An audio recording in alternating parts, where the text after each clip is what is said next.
Solo 4 meses el poder y el primer escándalo, los pativideos.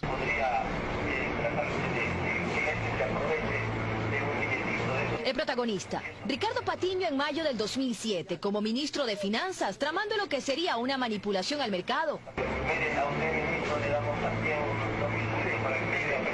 Por este movimiento, sus acompañantes, tenedores de bonos, podrían haberse beneficiado con 50 millones de dólares. Años después, los Wikileaks confirman la tesis. 2008, la ministra de Salud, Caroline Chang, y sus 115 ambulancias con sobreprecio. Es acusada de peculado, pero luego sobreseída. Esto es un complot político. Casi 4 millones de dólares le costó esto al país. Inicios del 2009, el ministro de Deporte y su asesor, el Comecheques. Fui a visitar a mi amigo Raúl Carrión, que se encuentra recluido en el penal García Moreno. Lo que se ha hecho con Raúl Carrión, de volverlo al penal García Moreno, es una injusticia. Mediados del mismo año, julio del 2009, el Gran Hermano. Los medios publican los contratos millonarios de Fabricio Correa, que durante 2 años superaron los 80 millones de dólares. Yo no conocí de esos contratos. Pero su propia veeduría reiteraba que conocía todo. El señor presidente de la República indica textualmente: sí conocía de la compra de la empresa Cosurca. Lo único que supe fue la compra de Cosurca. Luego, en otra parte indica: sí conocía del préstamo de la Corporación Financiera Nacional.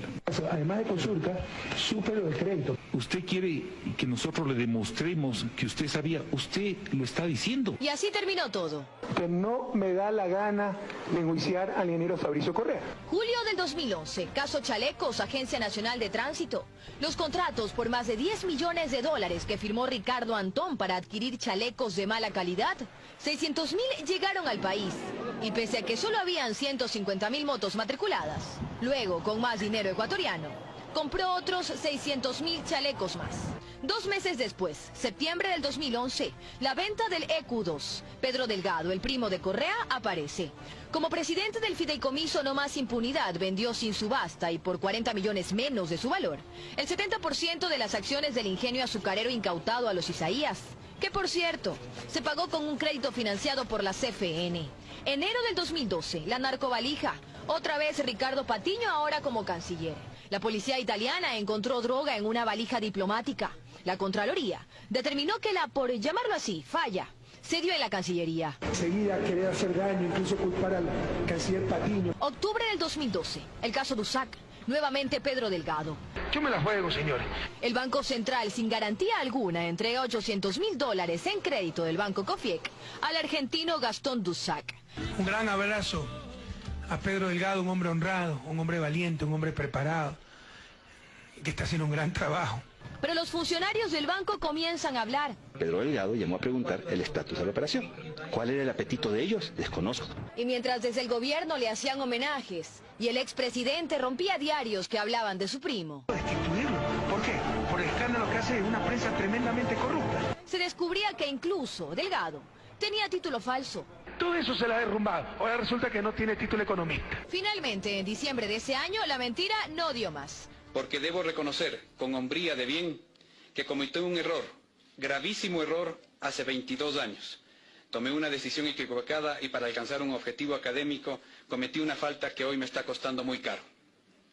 No viene al caso abundar en los detalles del por qué o bajo qué circunstancias a INCAES entregó un documento sin valor que me acreditaba un título que no ostentaba. Pero con la venia del expresidente Pedro Delgado salió del país. Ya salió del país, se encuentra en Miami, porque mañana se casa el hijo mayor de Pedro Delgado. Pero frente a esa circunstancia familiar, dijo, bueno, no voy, pero vuelvo después de Nochebuena, Navidad, etc.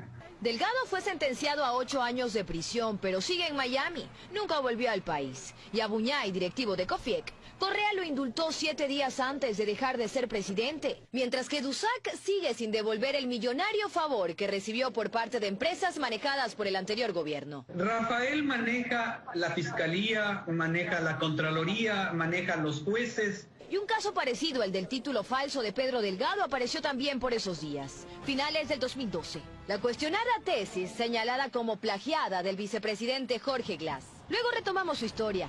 Vamos al 2015. Cae el último truco. 4 de los 7 helicópteros comprados por 45 millones de dólares ya se habían accidentado. Hoy ninguno está en el aire. Quien se negó a comprarlos en el 2007 y denunció, el general Gabela, recibió amenazas y finalmente fue asesinado en el 2010. Abril del 2016, los Panama Papers explotan las primeras evidencias de corrupción en Petroecuador. Caen de a uno. Alex Bravo, aquí con el ex vicepresidente. Él habría recibido 12 millones de dólares. El ex ministro de Electricidad, Alexeis Mosquera, 1 millón. Y 2 millones más el ex ministro de Hidrocarburos, Carlos Pareja Llanuselli. Y los exfuncionarios de Correa comienzan a hablar. No se hacía absolutamente nada que no tenga el visto bueno o no haya tenido el visto bueno de Jorge Glass. Absolutamente nada. Pero en el 2015 ya había sonado por primera vez el tío de Glass y la transferencia millonaria que recibió en paraísos fiscales, a cambio de entregas de licencia para la construcción de cables submarinos. Y también en el 2015, otra denuncia en contra de Jorge Glass, la asambleísta de Alianza País que solicitó $800.000 a nombre de la vicepresidencia. A cambio, la entrega de contratos. El ex asesor de Glass, que habría recibido $200.000 para frecuencias como apoyo de la campaña electoral. Un poco más adelante, el caso Caminosca, que también engloba a Glass, aparece con el pago de $3 millones en sobornos por 3 contratos. Sopladora y Toachi Pilatón manchadas. Jamás dijo que era relacionado a Toachi Pilatón. Fue un invento de la Fiscalía. Gracias a Dios no tenemos nada que ocultar. Y la verdad, como siempre, se impondrá, compatriotas. 21 de diciembre del 2016. Marcelo Odebrecht reveló que había entregado $33 millones en coimas en Ecuador. Las obras emblemáticas de Correa, Toachi Pilatón, la hidroeléctrica Manduriaco, el proyecto Daule Vinces, el acueducto La Esperanza, el poliducto Pascuales Cuenca. En todas habría coimas y sobreprecios. Esto que ven es la refinería del Pacífico. Hemos pagado $1.503 millones para esto. Remover tierra. Y por los trabajos en la refinería de Esmeraldas, un proyecto que iba a costarnos $170 millones, terminamos pagando 2.200 millones, es decir, 15 veces más. Jorge Glass, ayúdate a ti mismo, porque de la cárcel no te salva nadie. Ya luego nos enteramos que a cambio de $6 millones el excontralor Carlos Pollitt desvaneció 10 glosas en contra de la constructora brasileña Odebrecht. La segunda parte de las coimas, por alrededor de $4 millones más, los recibió a cambio de informes de Contraloría sobre proyectos en los cuales Odebrecht era contratista, para que estos salieran limpios. E incluso el exfiscal Galo Chiriboga fue retenido dentro de una investigación que sigue la Fiscalía, donde también está involucrado Alex Bravo, exgerente de Petroecuador, y Carlos Pareja Llanuselli, quien lo acusa. Y podríamos seguir mencionando más casos. Vía Almesa, empresa fundada en el 2010 por Camilo Yalca Villegas, chofer del hijo del exsecretario de Comunicación Fernando Alvarado. Monopolizó los contratos estatales de transporte de Uria. Nos costó $3 millones. La adquisición de los radares chinos por 270 millones. La deuda externa, oculta desde el 2008. El caso Chucky 7, que dejó serias dudas sobre la sentencia a Diario El Universo. Se terminó Chucky 7. Ahí quedarán sus viudas. Yachay, los 210 millones en inversión investigados por la Contraloría. Esta es una empresa sobredimensionada en su recurso humano. Pegaso, y los $780.000 que nos costó nuestra corta era espacial. La iniciativa Yasuní TT. Durante 3 años gastó $7 millones en viajes, el manejo de Gamavisión y los otros canales. Y otros casos que se van confirmando, lo más reciente. 21 de noviembre del 2017. Richard Espinosa y la desaparición de los $2.507 millones de las cuentas del IES. Finalmente fue destituido como presidente del Consejo Directivo del IES. 30 de enero del 2018, los hermanos Alvarado y sus $161 millones de ingresos durante la década del gobierno de Correa. La unidad de análisis financiero confirmó movimientos inusuales en sus cuentas y empresas. Los principales ingresos los recibió Vinicio Alvarado a través de su compañía creacional, que obtuvo pagos de los canales estatales Gama TV y TC Televisión por casi $500.000. Uno de sus principales clientes era Televisión Satelital de Ricardo Rivera, tío del ex vicepresidente Jorge Glass. Además de Odebrecht, a la que, por cierto, los hermanos Alvarado defendían. Esto sin contar que cuando fue ministro de Turismo, Vinicio Alvarado, su hija fue productora del documental All You Need Is Ecuador, campaña que nos costó $19 millones.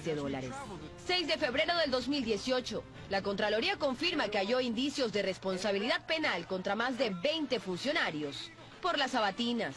$30.000 nos costó cada una de ellas. Se hicieron 523. Y nos enteramos de más cosas.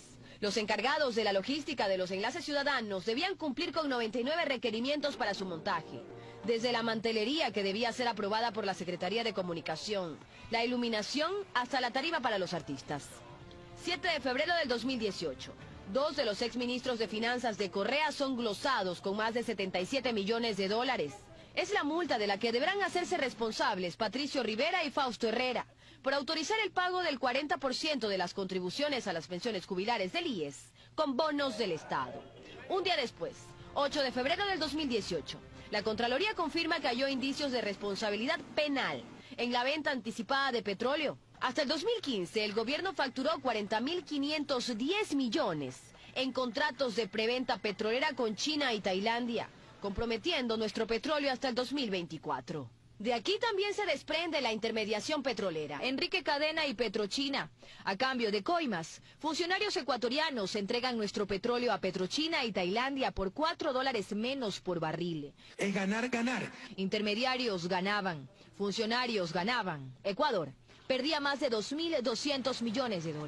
Por supuesto que soy intolerante con la corrupción, con la mentira. ¿Y saben qué? El loco no soy yo. En el gobierno anterior se invirtieron 49.911 millones para obras, en su mayoría son hoy cuestionadas. Llenos de integridad, llenos de patria, llenos de moral, llenos de honradez.